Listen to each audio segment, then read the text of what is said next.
Leaders ಇರೋದಲ್ವಾ? Fact ಮಾತಾಡ್ಬೋದಾ? Fact ಅಷ್ಟೇ ಮಾತಾಡ್ಬೋದಾ? ನನ್ನ ಉದ್ದೇಶ ಇರೋದು ಒಂದೇ, ಭಾರತ ವಿಶ್ವಗುರು ಆಗ್ಬೇಕಷ್ಟೇ.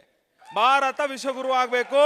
ಆ್ಯಂಡ್ ಭಾರತ ವಿಶ್ವಗುರು ಆಗಬೇಕು ಅಂತ ಹೇಳಿದ್ರೆ ನಾವು ಒಬ್ಬ ನರೇಂದ್ರ ಮೋದಿ ಮಾಡಲಿ ಅಂತ ನೋಡ್ತಾ ಇದ್ದೀವಿ, ಯಡಿಯೂರಪ್ಪ ಮಾಡಲಿ ಅಂತ ನೋಡ್ತಾ ಇದ್ದೀವಿ, ಸಿದ್ದರಾಮಯ್ಯ ಮಾಡಲಿ ಅಂತ ನೋಡ್ತಾ ಇದ್ದೀವಿ, ಕುಮಾರಸ್ವಾಮಿ ಮಾಡಲಿ ಅಂತ ನೋಡ್ತಾ ಇದ್ದೀವಿ. ಸಾಧ್ಯ ಇಲ್ಲ.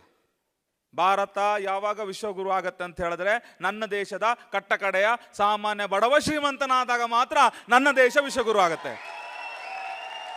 ಆ್ಯಂಡ್ ಈ ದೇಶದಲ್ಲಿ ಸಾಮಾನ್ಯ ಬಡವ ಶ್ರೀಮಂತನಾಗೋದಕ್ಕೆ ಯಾವುದೇ ವ್ಯವಸ್ಥೆ ಇಲ್ಲ.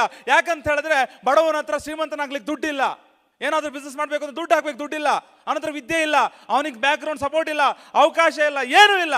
ಆದರೆ ಏನೂ ಇಲ್ಲದ ಒಬ್ಬ ಬಡವ ಶ್ರೀಮಂತನಾಗುವಂತ ಒಂದೇ ಒಂದು ವ್ಯವಸ್ಥೆ ಇದ್ರೆ ಅದು ನನ್ನ ಹೆಮ್ಮೆ ಮೋದಿಗೆ. ಸೊ ಥ್ಯಾಂಕ್ ಯು ದಿವಾದರ್ ಸರ್. ದೇಶಕ್ಕೆ ಸ್ವಾತಂತ್ರ್ಯ ಸಿಕ್ಕಿದ್ದು 12ವರೆಗೆ, ನನಗೆ ಸಿಕ್ಕಿದ್ದು 12 ಮುಕ್ಕಲಿಗೆ. ನಾನೇ ಮೋದಿ ಕೇರ್ ಹೋಗಿ ಅವರು ವಾಟ್ಸಪ್ ಮೆಸೇಜ್ ಕಳಿಸಿದ್ರು, ಏನು ಇದು ಕೇಳಿದೆ, ಏನು ಇದು ಕೇಳಿದ್ರು. ಅವರು ಯಾರಾದರೂ ಏನು ಇದು ಕೇಳಿದ್ರೆ ಸಾಕು ಅಂತ ಕೂತಿರೋ ಸಮಯ ಅದು. ನಾನು ಈ ಥರ ಯಾರಾದರೂ ಏನಾದ್ರು ಒಂದು ಬಂದು ಹೇಳಿ ಅಂತ ಕಾಯ್ತಿರುವಂಥ ಸಮಯ. ಸರಿಯಾಗಿ ಮೋದಿ ಕೇರ್ ಸಿಕ್ತು. ನನಗೆ ನೆಟ್ವರ್ಕ್ ಮಾರ್ಕೆಟಿಂಗ್ ಅಂತ ಹೇಳಿದ್ರೆ ಬಿಫೋರ್ ನನ್ನ ಹೆಸರು ಪರಿಚಯ ತುಂಬ ಜನರಿಗಿಲ್ಲ. ಸಾಮಾನ್ಯ ಒಬ್ಬ ಮೀನುಗಾರಿಕಾ ಹಿನ್ನೆಲೆಯಿಂದ ಬಂದಂಥವನು. ಜೀವನೋಪಾಯಕ್ಕೋಸ್ಕರ ಮಣಿಪಾಲದಲ್ಲಿ ಮೊಬೈಲ್ ಅಂಗಡಿ ಮಾಡ್ಕೊಂಡಿದ್ದೆ. ಬಟ್ ದೇಶಕ್ಕೆ ಏನಾದರೂ ಕೊಡಬೇಕು ಅಂಥೇಳಿ ಸುಮ್ಮನೆ ಹೋರಾಟ ಮಾಡ್ತಿದ್ವಿ. ಹೋರಾಟ ಅಂತ ಸರ್ ಹೇಳ್ದಂಗೆ ಗಾಳಿ ಜೊತೆ ಗುದ್ದಾಟ ಅಷ್ಟೇ. 8 ಕೇಸು ಮೇಲೆ, ಬೇರೇನು ಸಿಕ್ಕಿಲ್ಲ. ಸೊ ಖುಷಿ ಇತ್ತು. ಮಣಿಪಾಲ KMC ಹಾಸ್ಪಿಟಲ್ ಎದುರುಗಡೆ ಅಂಗಡಿ ಇರೋದಕ್ಕೋಸ್ಕರ ತುಂಬ ನೆಟ್ವರ್ಕ್ ಮಾರ್ಕೆಟಿಂಗ್ಗಳು ಬರ್ತಾ ಇದ್ರು. ಇಲ್ಲಿ ಇಬ್ಬರನ್ನ ಜಾಯಿನ್ ಮಾಡಿ, ನೀವು 15,000 ಕಟ್ಟಿ ನಿಮಗೆ ಹೆಲಿಕಾಪ್ಟರ್ ಬರುತ್ತೆ ಅಂದರು. ಅಣ್ಣ, ನಾನು ಮೊಬೈಲ್ ಅಂಗಡಿ ಹೊಟ್ಟೆಪಾಡು ಮಾಡ್ಕೊಂಡಿದ್ದೆ, ನನ್ನ ಸುದ್ದಿಗೊಂದು ಬರಬೇಡಿ. ಈ ಥರ ತುಂಬ ಬಂದಿದ್ವು.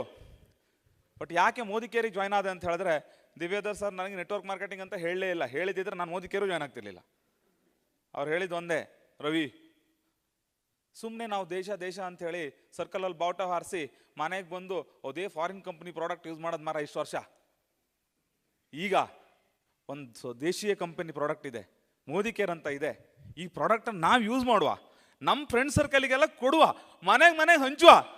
ನಮಗೆ ಲಕ್ಷಗಟ್ಟಲೆ ದುಡ್ಡು ಬರುತ್ತೆ, ಕಾರ್ ಬರುತ್ತೆ ಮರ ಮಾಡುವ ಅಂದರು. ಮಾಡೋಣ, ರೈಟ್ ಅದೇ. ನಾನು ದುಡ್ಡು ಬರದೇ ಇದ್ರು ದೇಶ ಸೇವೆ ಮಾಡಬೇಕು ಅಂತ ಸಾಲ ಮಾಡ್ಕೊಂಡು ಬೈಕಿಗೆ ಪೆಟ್ರೋಲ್ ಹಾಕೊಂಡು ನಾವು ಬಾವುಟ ಹಾರಿಸ್ತಿದ್ವು ದೇಶ ಸೇವೆ ಅಂತೇಳಿ. ಇನ್ನು ದುಡ್ಡು ಬರುತ್ತೆ ಅಂತ ಹೇಳಿದ್ರೆ ಬಾವುಟ ಹಾರಿಸ್ದೇ ಇರ್ತೀವಾ?